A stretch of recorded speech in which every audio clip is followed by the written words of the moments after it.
গণ অভ্যুত্থানের মুখে দেশ থেকে পালানোর পর শেখ হাসিনা ও তার পরিবারের দুর্নীতির ১৬ বছরের ফিরিস্তি একের পর এক জমা হতে থাকে দুদকে। এসব অভিযোগের প্রাথমিক সত্যতা পাওয়ার পর অনুসন্ধানে একাধিক ফাইল খোলে সংস্থাটি। সাবেক প্রধানমন্ত্রী শেখ হাসিনার ক্ষমতার অপব্যবহার করে তার ছেলে সজীব ওয়াজেদ জয়, মেয়ে সাইমা ওয়াজেদ পুতুলের জন্য মোট ৩০ কাঠা প্লট বাগিয়ে নেওয়ার সত্যতা পাওয়ায় ৩টি মামলা করে দুদক। সেই মামলায় হাসিনা পরিবারের ৩ জন সহ মন্ত্রণালয়, রাজুকের সংশ্লিষ্ট ৪৭ জনকে আসামি করা হয়। তাদের যে মামলাগুলি আমাদের হাতে আছে, অনেক মামলাতে এখন অনুসন্ধানও সম্পূর্ণ হয়নি।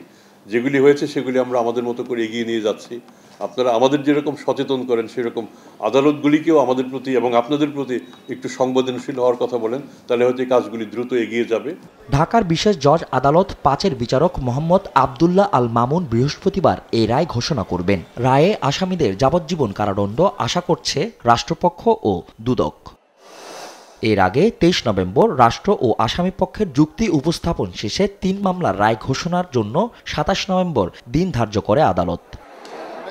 এদিকে আগামী সোমবার রাজুকের প্লট দুর্নীতির মামলায় শেখ হাসিনা, তার বোন শেখ রেহানা সহ ১৬ জনের বিরুদ্ধে রায় ঘোষণা করবেন ঢাকার বিশেষ জজ আদালত ৪। ফজলে আদিত্য, দেশ টিভি, ঢাকা।